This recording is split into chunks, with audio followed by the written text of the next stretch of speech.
Ya, Assalamualaikum warahmatullahi wabarakatuh. Selamat pagi semua. Di sini kita akan melanjutkan materi kuliah terkait dengan manajemen proses pengolahan lunak untuk materi pertemuan 3 dan 4. Kita mulai dengan materi pertemuan 3, di mana kita akan bahas terkait dengan software proses model.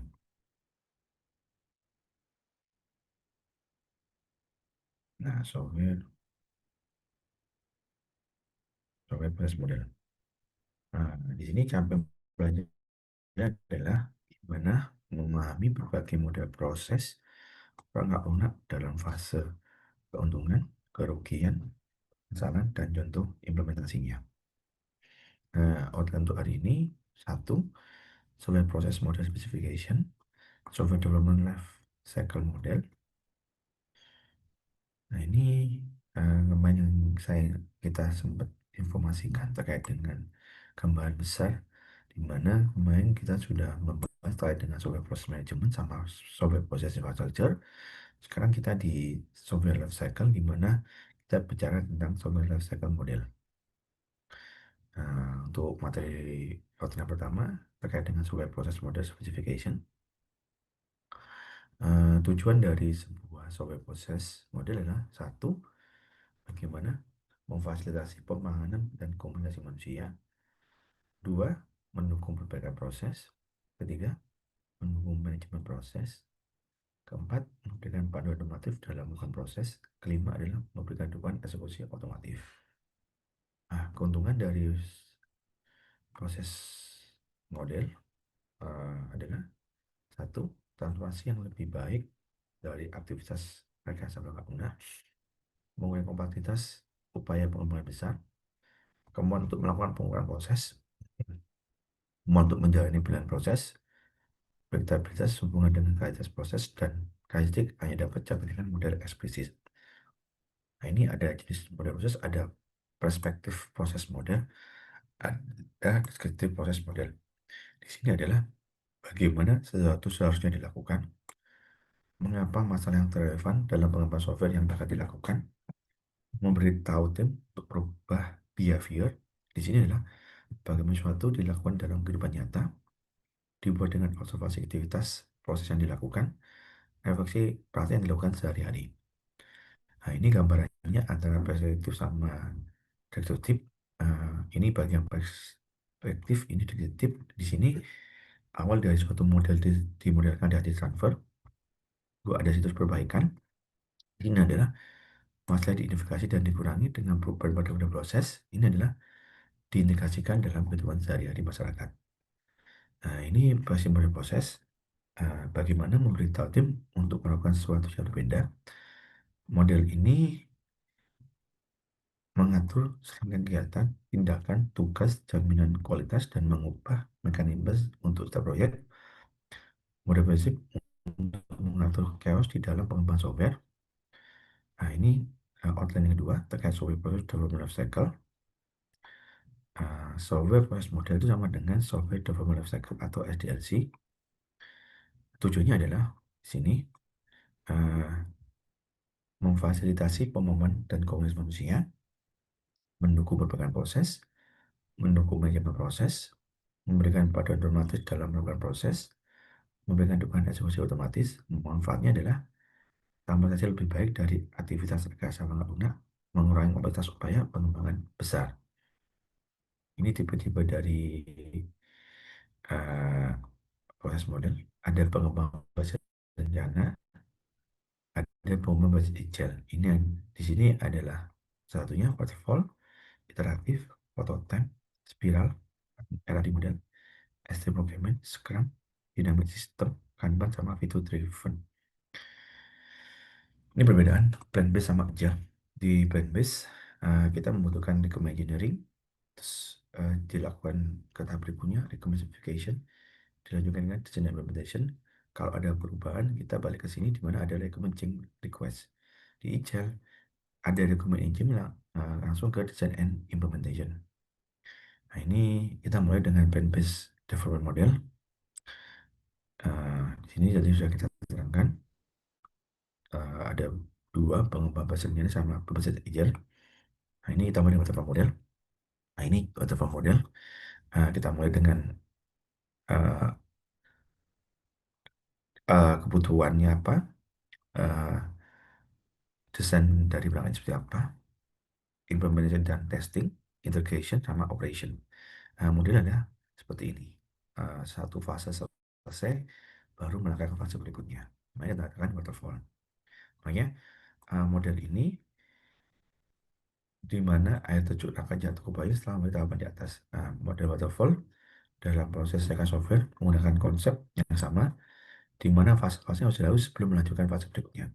Tahapannya refleksi dari berbagai aktivitas membantu banyak.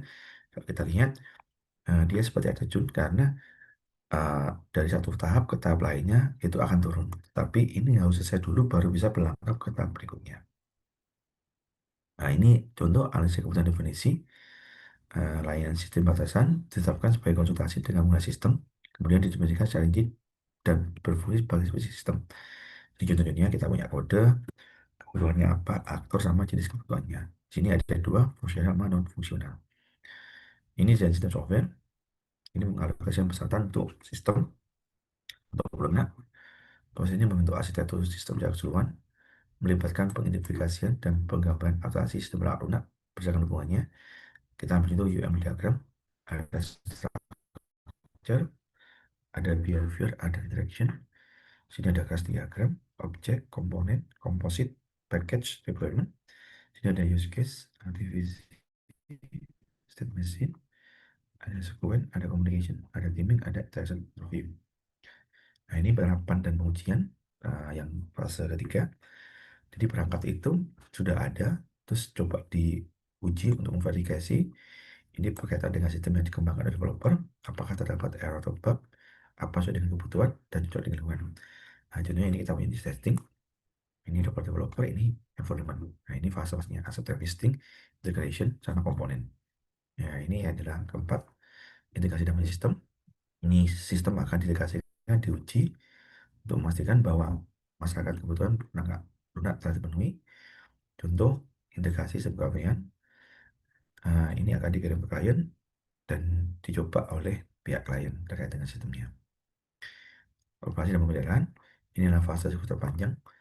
Di fase digunakan cara aktif, konsep saja ditemukan pada tahap awal siklus, meningkatkan inovasi sistem, dan meningkatkan layanan sistem saat persoalan baru ditemukan.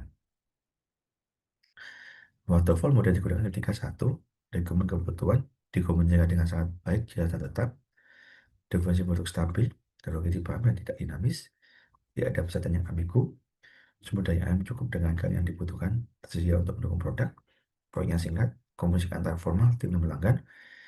Jangan menggunakan model ini ketika sistem rawan akan berubah dan keputusan tim Ivan tidak bisa dilakukan.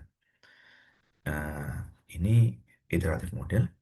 Nah, ini dalam berulang. Jadi model waterfall yang diulang. Uh, Saat mengembangkan software, lebih dari satu tersebut dapat berjalan. Jadi ini adalah tahap awal, kita planning, kebutuhannya apa, kita analisa, kita implementation, kita testing, kita evaluation. Tapi ada circle gitu loh, sebelum ke development. Nah, ini kita harus model. Contoh kita punya iteration 1, 2, 3. Di sini membuat modul master pegawai, ini master pasien. Tapi fasenya sebenarnya sama. Nah, cuma ada review itu loh dari desainnya. Makanya ini dimulai dengan berupa spesifikasi belakang lunak dan mengembangkan versi utama lunak. Jika ada kebutuhan untuk belakang lunak, maka versi baru dari belakang lunak dibuat dengan metode baru. Mungkin penghasilan fase-fase sebelumnya, maintenance dilakukan di akhir sebelum kebutuhan dibuat dan lulus ujian. Uh, Digunakan ketika kebutuhan sistem lengkap dan dapat dibandingkan jelas. Kebutuhan itu harus ditentukan lebih dulu, tapi beberapa fungsi atau peningkatan fungsi dapat meningkat seiring berkembang waktu. Teknologi baru dan digunakan dipelajari oleh pengembangan saat mengerjakan proyek. Sumber daya alam dengan yang dibutuhkan tidak tersedia dan disediakan untuk digunakan berdasarkan kontrak. Ada beberapa fitur dan catatan tinggi yang dapat berubah di masa depan. Ini kelebihannya, pengujian dan debugging selama instalasi yang lebih kecil itu mudah. Sebuah pengembangan material dapat merencanakan, mudah diterima untuk beberapa aplikasi berubah, risiko diidentifikasi dan selesaikan selama iterasi. waktu yang dihabiskan untuk adaptasi dan waktu untuk mendesain. Kekurangannya tidak cocok untuk proyek yang lebih kecil, lebih banyak sumber daya yang mungkin diperlukan, desain dapat diubah lagi dan lagi karena pesanan tidak sempurna. Perubahan kebutuhan dapat menyebabkan berbudget. Terakhir, tanggal pesanan proyek tidak dikonfirmasi karena perubahan persyaratan. Ini prototip model. Nah, ini adalah sama, tapi di sini ada kita membuat sebuah prototip sebagai user fronted dan uh, mendefinisikan prototip. Ini contoh uh, prototip rumah sakit dibuat sampai ke masa puas, lalu sistem baru diterapkan. Nah, ini prototip model. Masyarakat bahwa melakukan pengembangan program sebelumnya, prototip kerja sistem harus dibangun, implementasi dari sistem berubah jadi versi yang sangat besar dari sistem sebelumnya, mungkin menunjukkan kemampuan funcsional terbatas, keadaan rendah, dan kinerja tidak efisien dibandingkan perangkat pada sebelumnya. Dalam kasus, kita hanya memiliki pandangan umum tentang apa yang diharapkan, tidak ada informasi sistem mengenai sistem tersebut, kebutuhan pesan dan pesan tersebut sama model pada dunia. Ini adalah portfolio development interaktif. Ini kebutuhannya apa, desainnya apa, dan mendefinisikan kita buat evaluation, terima, kita desain, implementation, testing sama maintenance. Proses model digunakan ketika satu, membutuhkan kejelasan atau pemahaman atas kebutuhan user, membutuhkan evaluasi user terhadap proses developer, mencobanya sebelum dikembangkan, pengusaha yang memiliki tingkat interaksi pengguna yang lebih tinggi seperti online system, yang membutuhkan pengguna untuk mengisi formulir atau melayani berbagai layar tahapan, software yang melibatkan terlalu banyak urusan data, dan sebagian besar fungsionalitas bersifat internal. Kelebihan, mengurangi risiko persyaratan pengguna yang salah, baik digunakan ketika persyaratan berubah tidak terikat, proses terlihat teratur sehingga membantu manajemen, mendukung pemasaran produk awal, mengurangi biaya pemeliharaan, karena dapat deteksi lebih awal karena sistem dibuat berdampingan. Kekurangan, produk tidak stabil, diimplementasikan dengan buruk sekali menjadi produk akhir, bukan kolaborasi pelanggan yang luas dan membebani pemberdayaan pelanggan, membutuhkan pelanggan yang berkomitmen, sulit untuk diselesaikan jika pelanggan menarik diri, sulit untuk mengetahui berapa lama proyek akan berlangsung, alat dan dana khusus diperlukan untuk membangun prototip setelah harga mahal, proses yang memakan waktu. Ini spiral model. Nah, ini seperti obat nyamuk. Ini mewakili pendekatan berbasis risiko, dengan risiko untuk menentukan fase proyek berikutnya. Spiral menggabungkan aspek waterfall model, model interaktif, enhancement, model prototype, dimulai dengan identifikasi tujuan tersebut sebagai alternatif yang mungkin dilakukan untuk mencapai target dan yang ada. Jadi ini adalah requirement-nya, kita analisa, kita buat prototipenya, kita simulation, coba requirement, validation, development, ke sini lagi berulang sampai kita mendapatkan fasenya. Sebenarnya model jika ada kendala anggaran, sehingga evaluasi risiko menjadi penting, proyek berisiko menengah hingga tinggi, komitmen proyek jangka panjang karena potensi perubahan pada prioritas ekonomi, karena persyaratan waktu, pelanggan tidak yakin dengan persyaratan mereka yang bisa terjadi, persyaratan kompleks, dan perlu dievaluasi mendapatkan kejelasan. Ini model yang baru dirilis secara bertahap untuk mendapatkan umpan balik pelanggan. Perubahan signifikan dapat dilakukan pada produk selama siklus pengembangan. Kelebihannya, jumlah riset juga tinggi, guna untuk proyek besar dan misi penting. Kekurangan, dapat menjadi model yang mahal untuk digunakan. Anda juga membutuhkan keahlian sangat khusus, tidak bekerja dengan baik untuk proyek yang kecil. Ini Rapid Development Model atau RAD. Nah, ini mengembangkan prakona sequential linear yang menekan siklus pengembangan ringkas menggunakan pendekatan konsep berbasis.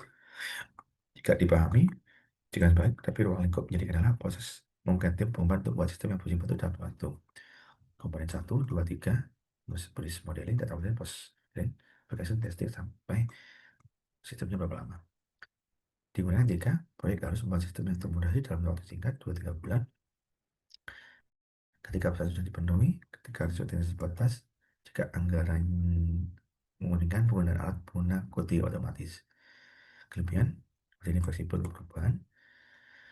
Dalam model ini, perubahan dapat diadopsi setiap fase dalam AD menghadirkan fungsionalitas prioritas tertinggi bagi pelanggan, mengurangi waktu pengembangan, meningkatkan penggunaan berpikir kekurangan, menggunakan desain yang sangat terampil, untuk yang lebih kecil, tidak dapat digunakan, tidak cocok pada suhu tingkat tinggi, memerlukan pelibatan pengguna.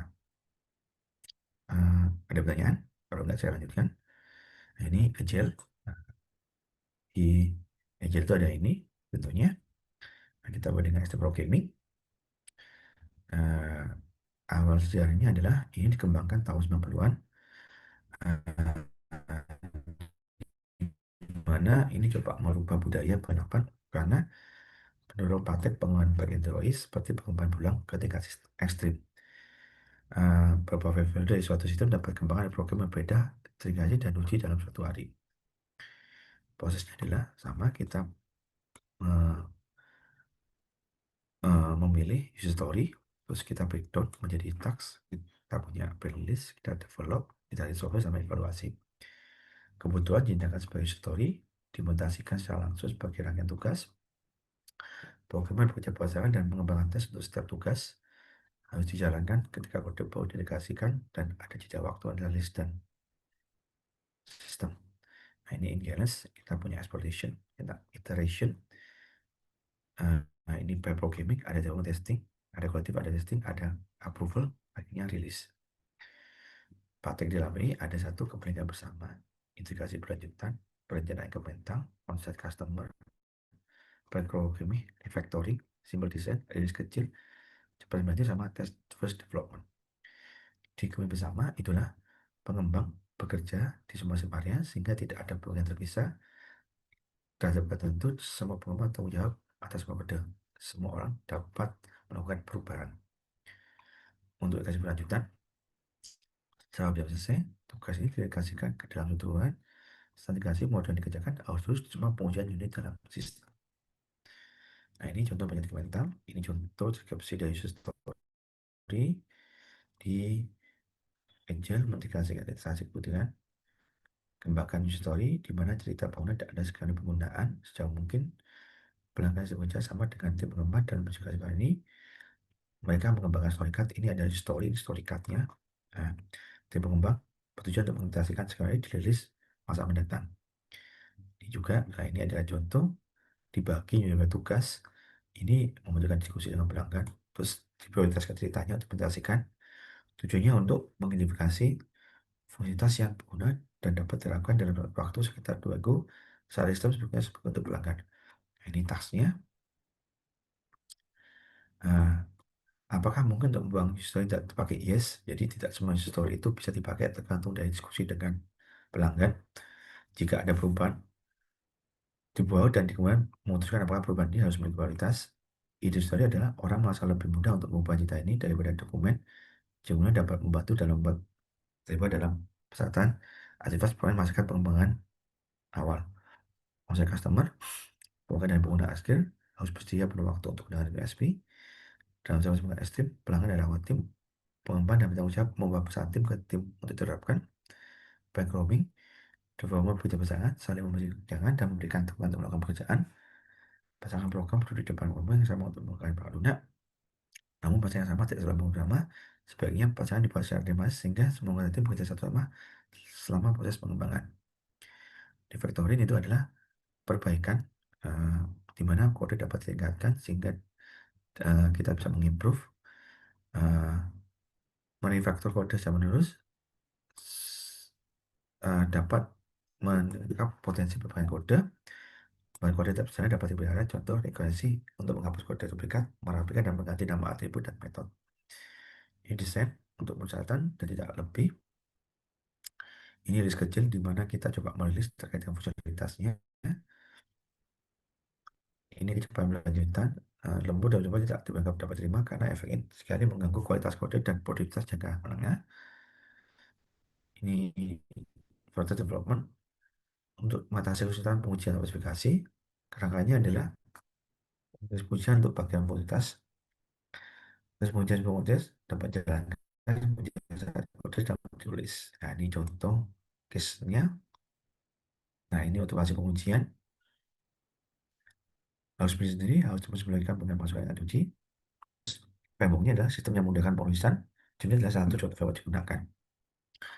Ini dashboardnya. Nah, namun kita harus memastikan masa cakupan selesai. Program lebih menyukai urusan kode aplikasi pada pengujian. Karena mereka mengambil jalan pintas saat menulis tes. Hanya menulis yang tidak lengkap. Terus beberapa tidak sulit karena dilakukan secara bertahap. Ini kelebihan. Kontak arah dan belakang. Tidak ada pekerjaan pengerjaan dulu. apakah orang labil melalui pengajuan pengejaran kesalahan melalui program perusahaan. Di dalam board, tim bekerja dengan cepat sendiri, apapun dapat dilakukan waktu singkat, kode jelas, kekurangan pekerja tambahan, pelanggan harus berprestasi dalam proses, sewaktu relatif besar, biaya yang tertinggi, adanya manipulasi sama dibutuhkan keselipatan untuk berlatih. Ini Scrum. Jadi eh, dalam suatu software project, manager belum mengetahui apa yang terjadi, apa-apa itu perlu memenuhi tujuan dan dapat memberikan tepat waktu. Makanya dibutuhkan pekerjaan yang sangat bagus, di mana manajer agile ini terkait dengan visi dari manager. Meskipun dapat berhasil untuk perusahaan kecil, tapi kadang tidak sesuai dengan perusahaan besar. Nah, ini sebelum agile ini, makanya ada ide dikembangkan oleh Samuel Beckett sama Rubin untuk kerangka kerja untuk mengatur proyek tangkas dan seterusnya sampai batas tertentu, bahwa Scrum bukan metode mencoba dalam proyek besar, sehingga mereka sengaja menjadikan proyek yaitu Scrum Master yang menghentikan nama manajemen proyek. Ini ada Scrum Master gitu loh, fungsinya semua. Ini uh, Scrum itu kita harus berani, kita fokus, kita komitmen, dan sebagai zaman terbuka. Ini Scrum proses, jadi product owner itu punya isi story, terus dia membuat suatu project backlog, Scrum Master berinisiasi untuk melakukan planning, kita sprint backlog, kita kerjakan, ada daily setup, terus ada deployment. Nah, di product owner itu bisa individu atau mungkin kelompok kecil yang tugasnya mengedukasi fitur atau perusahaan produk, memprioritaskan untuk pengembangan, dan terus-menerus meninjau batal produk untuk memastikan bahwa produk tersebut memenuhi. Pemilik produk dapat menjadi pelanggan, tapi juga dapat menjadi penyedia produk di perusahaan perangkat, lunak, atau perwakilan kepentingan lainnya. Ini beberapa blok. Daftar item yang harus dilakukan di tangan Scrum. Berisi di itu untuk perangkat lunak, persyaratan, kebutuhan perangkat, history, atau diberi tugas tanpa diperlukan seperti teori arsitektur, dokumentasi. Dibuat bersama dengan tim dan product owner, memastikan bahwa yang sesuai dengan requirement. Ini sprint, ada pengerjaannya, biasanya 2 sampai 4 minggu. Nah, Scrum Master untuk memastikan bahwa proses Scrum diikuti dan memandu tim dalam penggunaan Scrum secara efektif, berkoordinasi dengan seluruh perusahaan untuk memastikan bahwa tim Scrum tidak dialihkan oleh gangguan dari luar. Ini beberapa tim, sekelompok pengembang prakarya yang mengatur diri sendiri, tidak boleh lebih dari 7. Mereka bertanggung jawab mengembangkan prakarya dan dokumen proyek penting lainnya. Sprint backlog, rencana dari pengembangan, ini gambar dari item yang sangat terlihat bisa diselesaikan. Sebenarnya dapat dibuat sepanjang hari, dan makanya mereka ada nama Scrum dari harian atau daily Scrum. Ini contoh sprintnya, kita buat dari produk backlog. Ini sprint backlog to do, jadi ada semacam Kanban, kita bisa melihat aktivitasnya. Nah, ini adalah ke daily meeting, di mana ini adalah untuk melihat progress uh, dengan mekanismenya 15 menit untuk diskusi. Terus mereka dapat bisa memilih waktunya seperti apa, tujuannya memodifikasi, mengidentifikasi, dan mengambil keputusan terkait dengan isu-isu yang ada. Nah, ini contoh sprintnya yang keseluruhan kita bisa lihat. Nah, di sini ada sprint planning, ada product backlog, ada sprint backlog. Ini ada sprint, ada manage development, test week, review result, acceptance, manage sprint.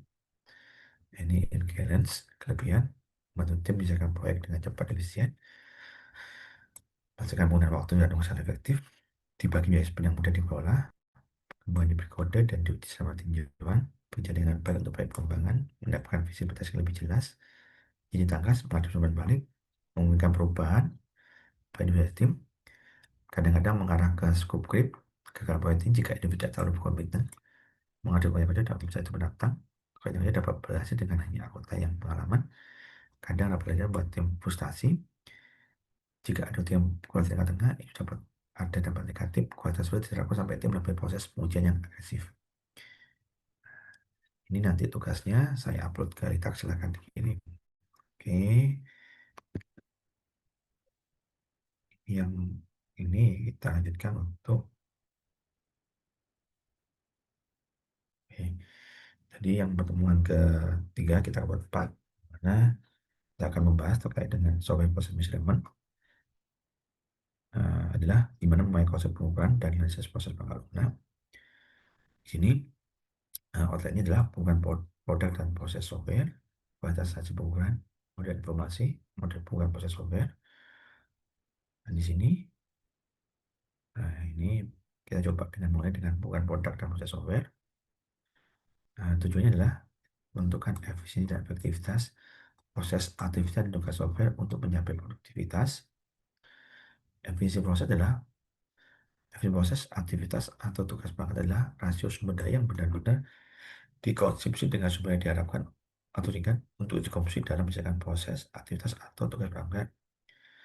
Tujuannya adalah effort upaya dapat diukur dalam bentuk percent hour, percent day, staff week, staff month, sama unit monitor. Di sini adalah dengan budgetnya. Efficiency proses, rasio keuangan aktual terhadap keuangan diharapkan yang dalam proses, aktivitas, atau kebangunan. Contoh, eh, di mana kita bisa mengindikasi dan mengoreksi pengujian eh, yang salah terkait dengan jumlah diharapkan tidak bisa dikoreksi. Makanya kita membutuhkan bukan efektif atribut produk yang relevan sehingga pengujian yang perlu ditemukan dan diperbaiki selama pengujian pelanggaran undang. Efisiensi proses dapat mengubah produk harus sangat berhati-hati. Contoh, jumlahnya deteksi kemudian tidak mencapai jumlah yang diharapkan sehingga efektivitasnya menjadi rendah. Karena software di ujung berdikata lebih baik daripada sebelumnya atau pengalaman pencapaian dapat mengurangi jumlah catatan pada software. Efektif dapat berarti kompetensi produk, cacat total, defektivitas, kualitas eksperimen, dokumen desain, dan produk kerja lainnya.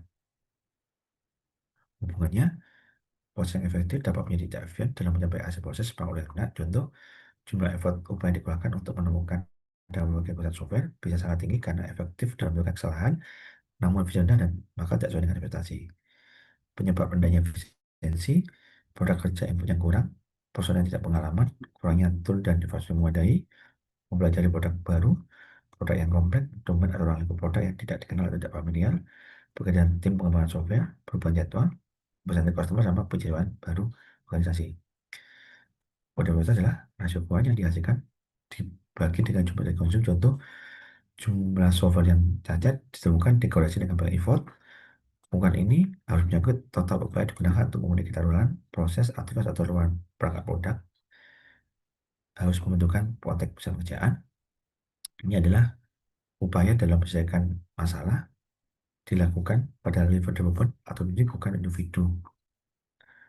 Ini kualitas hasil pengukuran.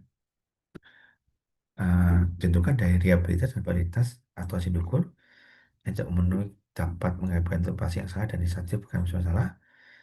Jadi kan yang adalah pengumpulan, analisis, dan penyajian dampak korelasi yang sekuat antara sebab dan akibat, pemodelan,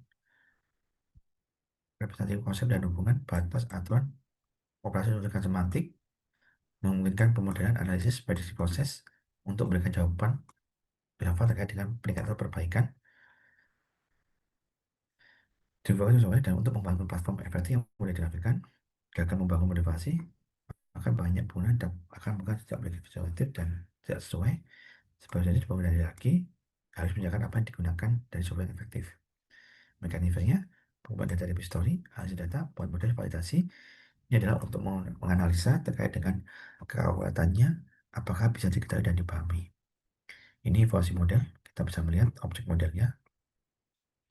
Ini startup, contohnya perusahaan X menyampaikan ke customer, mereka bahas ordering, desain data modelnya, ini data modelnya, ada order, terus ada customer, ini adalah informasi terkaitnya. Ini growing, ini terkait data, ini adalah terkait dengan startup, ini terkait data, dia coba dengan mengatasi sistem, maka dia buat data seperti ini, ada penambahan, belum time, ini terkait strateginya, ada pengembangan, makanya kita perlu untuk melihat kondisinya, buat model independen, kita buat informasi model, akhirnya jadi seperti ini. Nah ini juga, nah ini maka kita bisa menggunakan GGM untuk aktivitas, bukan memadu analitas penyataan model. Ini contoh-contoh, kita punya request metric untuk melihat contohnya. Ini pengukurannya, kita gunakan untuk mengumpulkan data, mengubah, menganalisis, mengidentifikasi, bisa kuantitatif, kualitatif. Ini untuk mengumpulkan, mentransformasikan, menganalisa, menunjukkan di mana pemberian proses dalam bentuk numerik, data, kita bisa melihat jumlah bugnya, terus produknya gimana. Nah, kita bisa buat tool yang digunakan untuk check sheet, Pareto, histogram, scatter, rajat, contoh, jauh, dan efek diagram. Nah, ini contoh-contohnya. Kita bisa melihat uh, major atau minor isu. Nah, ini kuantitatif, kita bisa melihat. Ini kuantitatif. Ini statistika juga bisa. Kita melihat median, mean, motivatif, prinsipal, inputnya seperti apa. Nah, dapat dalam bentuk interview, kuesioner, tenaga ahli. Nah, oke.